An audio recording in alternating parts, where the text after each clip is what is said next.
Hello my dear students, how are you all?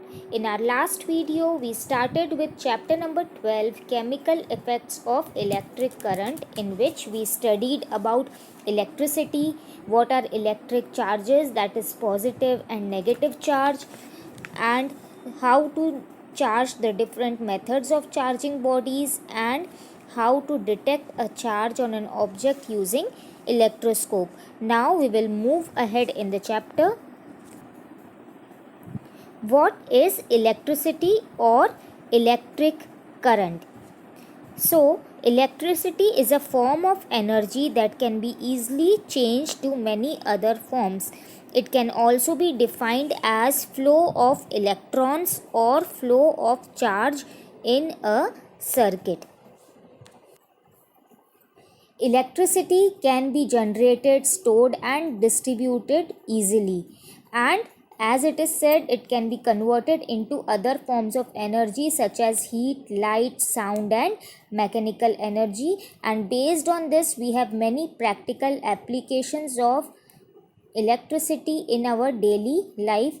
For example, a simple fan, a bulb, electric iron that we used for our clothes, all these are based on electricity and on the concept that electricity can be converted into other forms of energy. When we use a bulb for our room, we can say that here electricity is converted into light energy. When we use an electric iron for our clothes, we can say that electricity here it is converted into heat energy. When we use different electric machines like our mixer grinder, we can say that here electricity is converted into mechanical energy. When we use our radios, TVs using electricity, we can say that their electric energy is converted into sound energy. So based on this, in our day-to-day life, we have many practical applications of electricity in our home as well as in industries. Now children, all the materials in this world do not conduct electricity. There are some materials which conduct electricity, that is which allow the flow of electrons through them, and some materials which does not conduct electricity. So the materials which easily conduct electricity or allow electricity to pass through them, they are called as conductors. And the examples are all the metals we have studied that they are good and conductors of electricity. Under non-metal, graphite is a good conductor of electricity.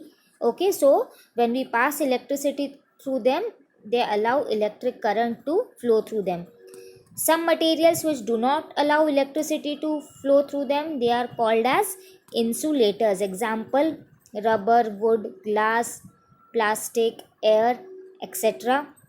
There are some intermediate materials which conduct electricity only under certain given conditions. Their conductivity will depend upon the impurities present in them. Okay, so such materials which conduct electricity only under certain conditions are called as semiconductors. So there are conductors, insulators, and semiconductors. Now we will study conduction in liquids. When an electric current is passed through solutions that is liquid, you might have noticed bubbles of gases arising out of them.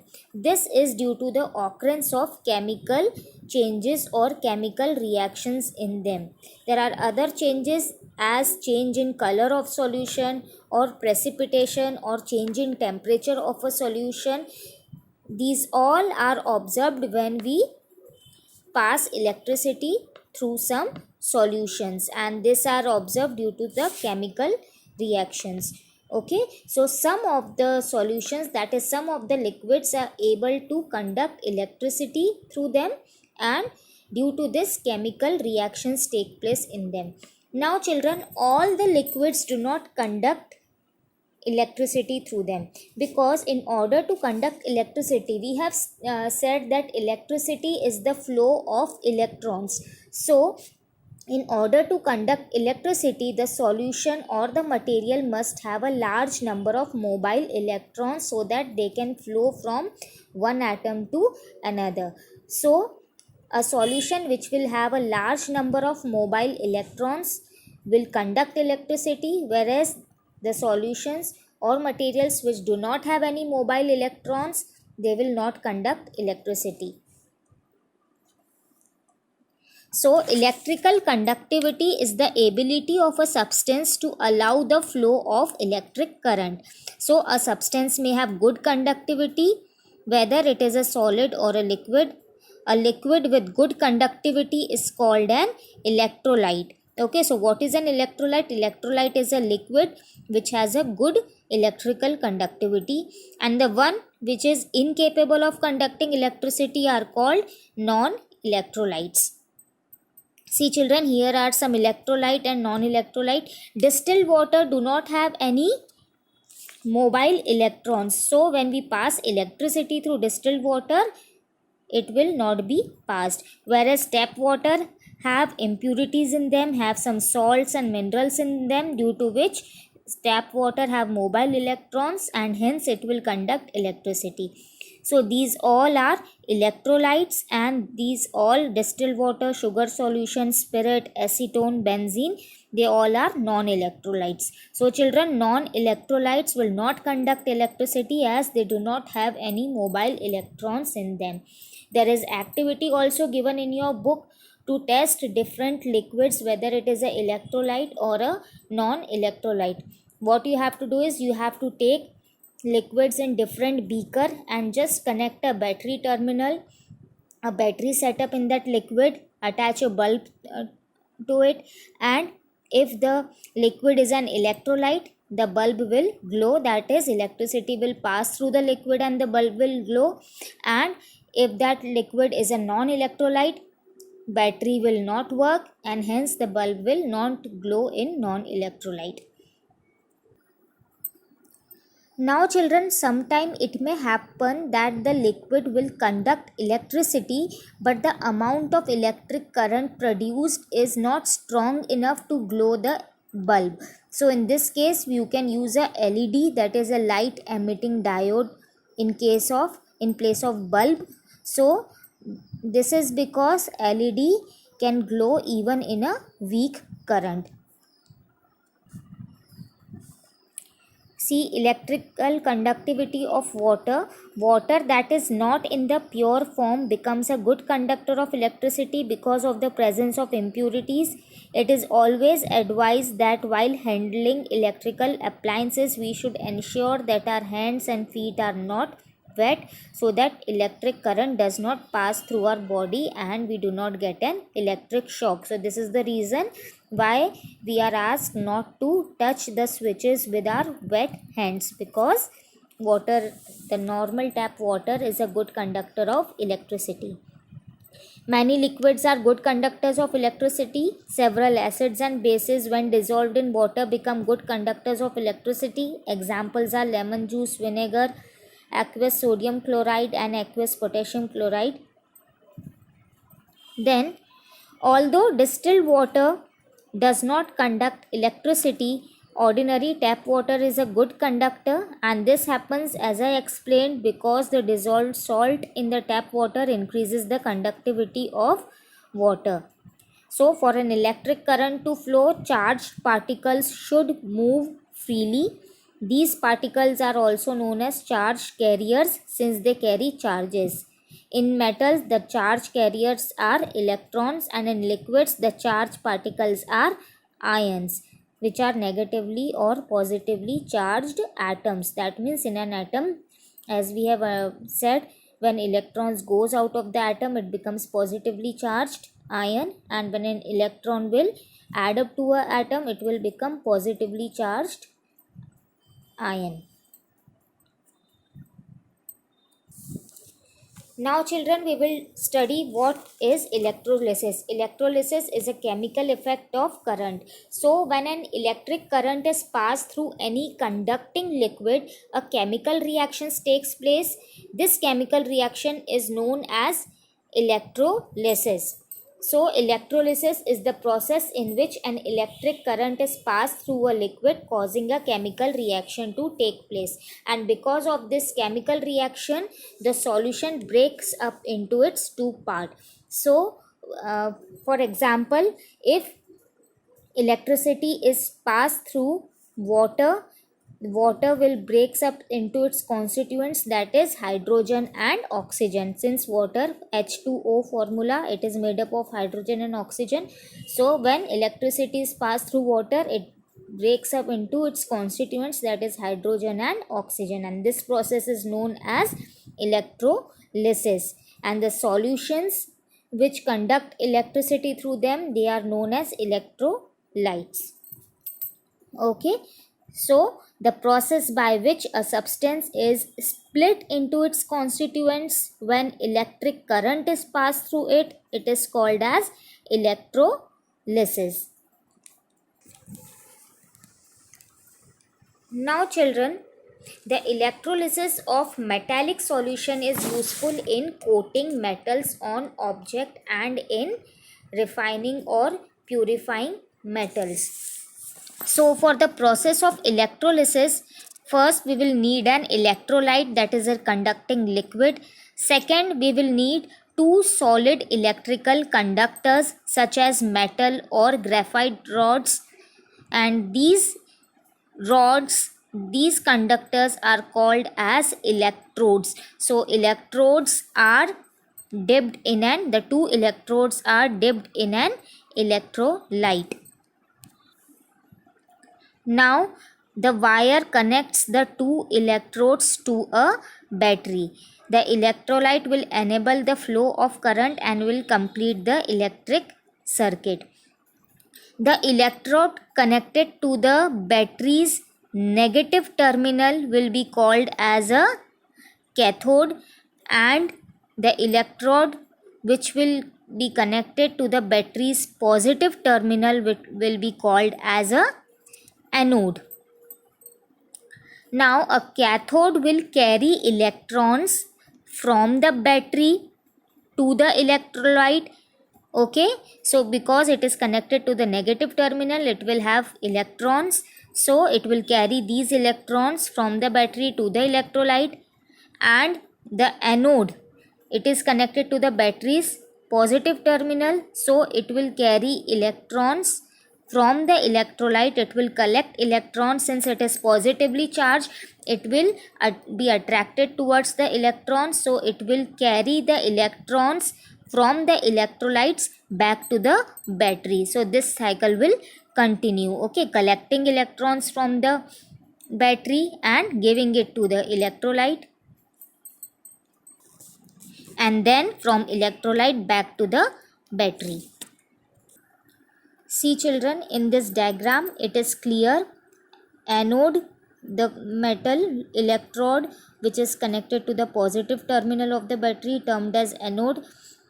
Electrode connected to the negative terminal of the battery will be termed as a cathode, and both are connected to a battery and placed in an electrolyte solution. Now children, we will understand electrolysis of copper sulfate solution. So here the electrolyte which we will use will be copper sulfate, that is CuSO4. Okay, so when an electric current is passed through this copper sulfate solution, it will be dissociated into positively charged copper ions and negatively charged sulfate ions. So this is an electrolysis process in which an electrolyte is breaked up into its constituent. Here sulfate ion will not take part in any reactions, okay, whereas copper ion will be taking part. Now the electrodes which we are using are the copper metal plates. At the anode, the copper metal will lose an electron to produce copper ion. So this is our copper metal at the anode. and when an electricity is passed, the copper metal will lose an electron and will be forming positively charged copper ion with the release of electrons. Two electrons are removed, so 2 plus positive charge is carried on to the copper ion. Now, since this reaction is taking place at the anode is connected to the positive terminal of the battery, so it will attract electrons towards it, as positive and negative attract each other and positive will repel each other. So this copper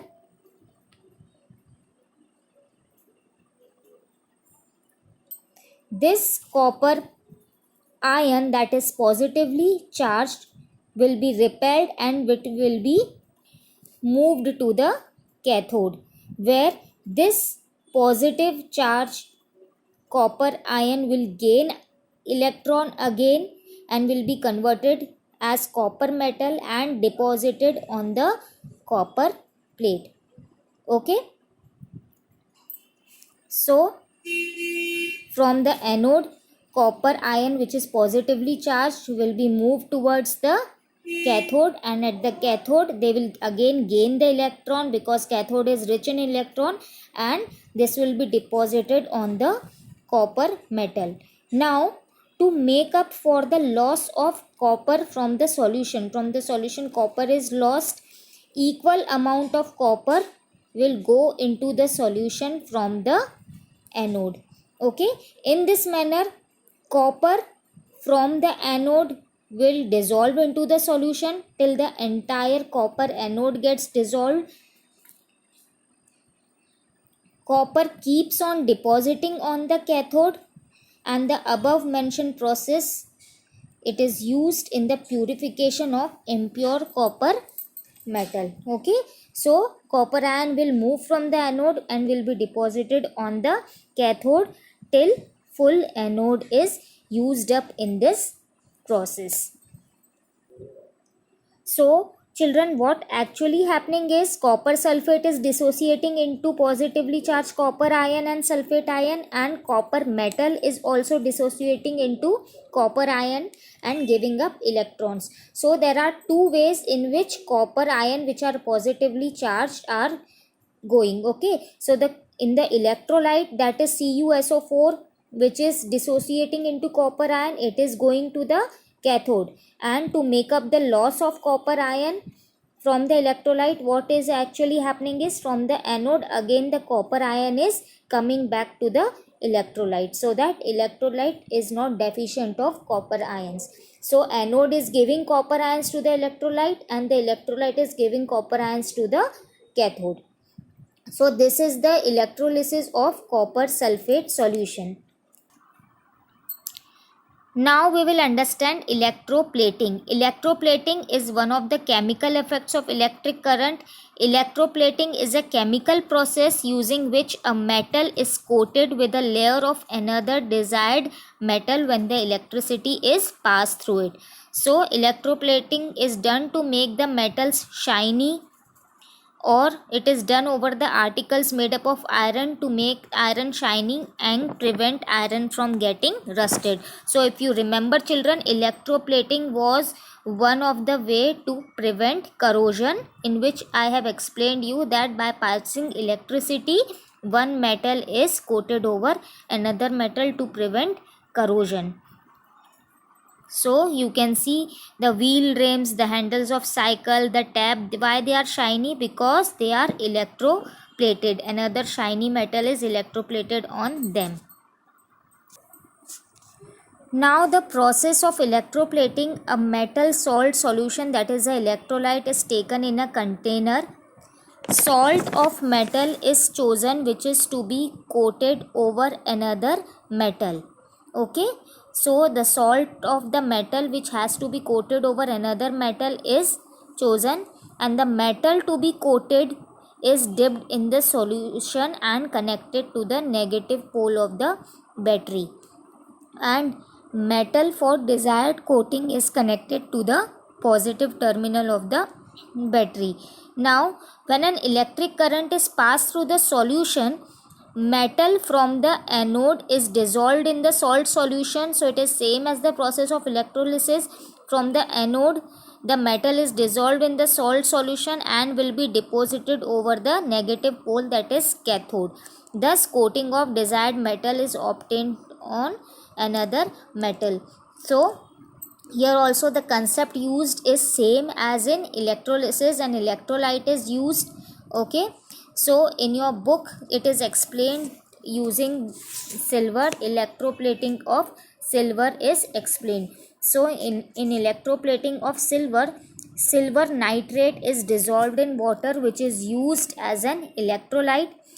We have to electroplate a spoon. So what we have to electroplate will always be connected to the negative terminal of the battery, because it is compulsory in electrolysis. We have already studied that the metal is deposited and attracted towards the cathode, because metal ions are positively charged, so they will be attracted always to the negative terminal, that is cathode of the battery. Okay, so remember this, whatever we have to electroplate, that is always connected to the negative terminal of the battery. So if we have to electroplate a spoon, we will connect the spoon, attach the spoon to the negative terminal of the battery, so it will become the negative electrode or the cathode. Now what we have to electroplate? We have to electroplate a silver on the spoon, so that the spoon becomes shiny. So a bar of silver is attached to the positive terminal of the battery, which becomes the positive electrode. Okay, so which metal's coating we have to do on another metal, that metal will always be attached at the positive terminal of the battery and will behave as an positive electrode or anode. Now when an electric current is passed through the solution, silver nitrate will be split up into positive silver ions and the negative nitrate ions. Now the silver ions in water will be attracted towards the cathode, that is our spoon, and will be deposited over it, and the negative nitrate ions will be attracted towards the positive electrode, which is a bar of silver. Now to make up for the loss of silver from the solution, what is happening? Silver from the anode will be going back to the solution, and this process will continue until the full bar of silver is utilized for this process. Okay, so the advantages of electroplating are: it will protect the metal from corrosion, it will impart a shiny finish to the metallic surface, and it is used for various applications like manufacture of printed circuit boards we find in televisions, computers. For jewelry made with cheaper materials are often plated with gold. You might have heard about electroplated gold jewelries. So they are inside, the material used for making jewelry is cheap, only it has a plating of gold to give them a shiny appearance, and so that jewelry will be cheaper in price because it is not fully made up of gold. Water taps, cans used in food industries and in many other industries also, factories also, we use this electroplating. So electroplating finds a wide variety of use. Now chromium plating is a type of electroplating only, where you can paint or you can coat parts of steel with chromium. So chromium is plated over steel by a process called chromium plating. So electroplating is a term which is widely used, and to be very specific, when chromium is plated over steel, it will be called as chromium plating. See here, different electroplatings are given. One is copper sulfate solution, in which metallic spoon will be deposited by a copper metal. Here what I have explained you, a spoon in which silver nitrate solution will be used and silver will be deposited over spoon. formula for silver nitrate solution is AgNO3. On passing electric current, it will be split up into its constituents, that is Ag plus and NO3 minus.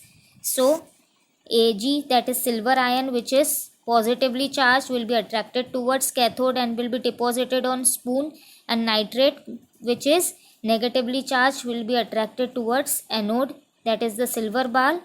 And since silver ions are going from the electrolyte to the spoon, to make up for the loss of silver ions, what will happen? From the anode, from the silver bar, the silver ions will split up and will go into the solution. Okay, and here a gold anode is used. So different types of electroplatings are used, and these all are the uses of electroplating: water pipes, rims of wheels, cycle, cars, etc., ornaments, tin cans for storing food. Okay children, I hope you all have got this chapter, you have understood it well. Go through the chapter and give it a reading. Okay, we will meet in the next video. Take care, bye.